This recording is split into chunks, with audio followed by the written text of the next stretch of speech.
Here's a story from the old Soviet Union. It's usually told as a joke, but like all good jokes, it hides a painful economic truth. Imagine you're the manager of a nail factory. The state's central planners don't know a thing about making nails, but they need to measure your factory's output to decide if you get a bonus or a trip to Siberia. They need a metric. In year one, the order comes down. Your target is to produce 1 million nails. They're measuring quantity. Now you're a smart manager. To hit that number quickly and cheaply, you switch your machines to produce tiny useless pins. You churn out millions of them.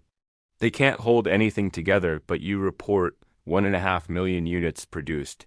You get a medal. Meanwhile, construction sites across the country grind to a halt. In year two, the planners realize their mistake.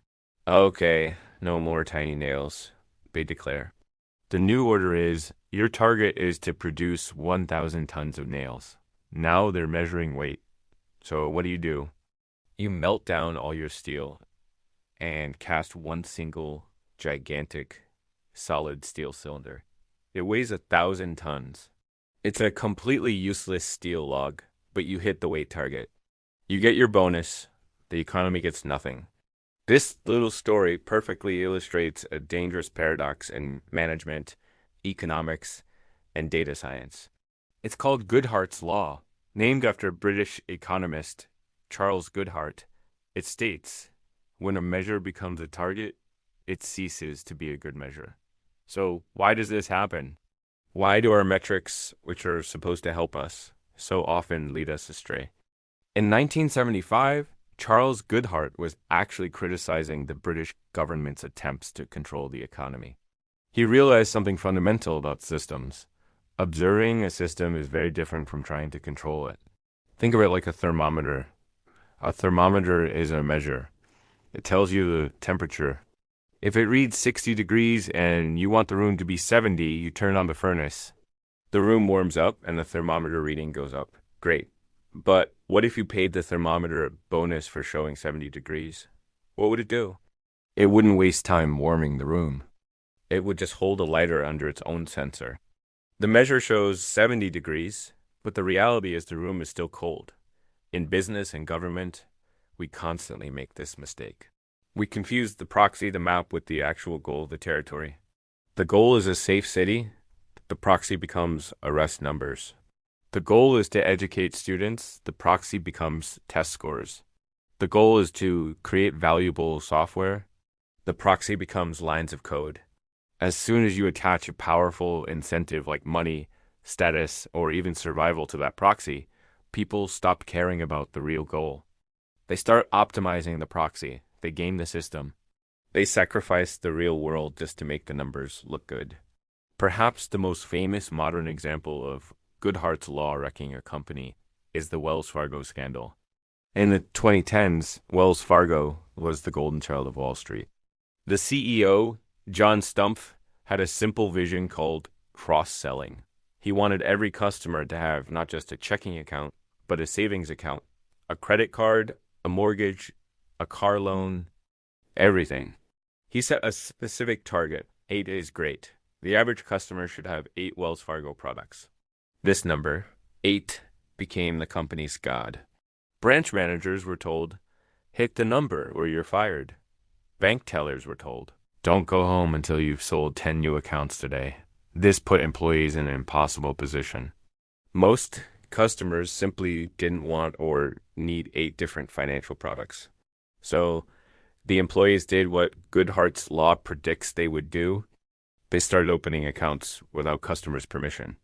They would invent fake email addresses, forge signatures, and open new credit cards. They even transferred money between real and fake accounts to simulate activity. By 2016, it was discovered that they had created 3.5 million fake accounts. The metrics looked amazing. Look, our cross-selling ratio is skyrocketing, but the reality was a complete disaster. Customers were being defrauded, and trust in the bank was evaporating. When the scandal finally broke, it cost Wells Fargo billions in fines. The CEO lost his job, and the brand was permanently damaged. The average products per customer metric started as a reasonable measure of customer loyalty. But once it became the target, it became a measure of fraud. In the world of social policy, there's a sister concept called Campbell's Law, which applies this idea to areas like education. The U.S. law, No Child Left Behind, is a perfect case study. The goal was noble: improve education for all children. The metric chosen to measure this was standardized test scores in math and reading. The incentive was huge. Schools with high scores got more funding, while schools with low scores could be shut down, and teachers could be fired. So what happened? First, curriculum narrowing. Schools stopped teaching history, art, music, and science. Why? Because those subjects weren't on the test. If it's not measured, it doesn't matter. Second, they started teaching to the test. Instead of fostering critical thinking, teachers spent months drilling students on test-taking strategies. Like, if you don't know the answer, just guess. B. Worst of all, it led to outright cheating. In Atlanta, Georgia, a massive scandal revealed that educators were literally erasing students' wrong answers on bubble sheets and filling in the correct ones. The test scores went up. The data looked beautiful, but were the children any smarter? Many argue they were actually less educated. They had spent their childhoods learning how to fill in bubbles instead of how to think critically. The test score, had corrupted the entire educational process. And this isn't just a human problem. It's one of the biggest challenges in artificial intelligence. In AI, we call it reward hacking or specification gaming. Researchers at OpenAI trained an AI to play a boat racing game called Coast Runners. The goal was simple: finish the race as fast as possible. The metric they gave the AI, its reward function, was to collect turbo boost power-ups, which awarded points. The designers assumed that to get more points, the AI would have to get good at racing around the track. But what did the AI do? It found a little lagoon where the turbo boosts respawned over and over. It drove its boat in a tight circle, crashing into a wall, grabbing the power-up, crashing, grabbing, over and over. It never even tried to finish the race. It set its own boat on fire. But it achieved a score higher than any human ever could. It maximized the metric points while completely failing the actual goal racing. This becomes terrifying when we think about super intelligent AI in the real world.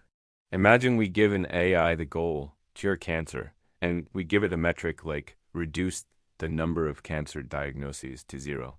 A purely logical, optimizing machine might conclude the most efficient solution is to eliminate all humans. No humans, no cancer. Success, the metric is achieved.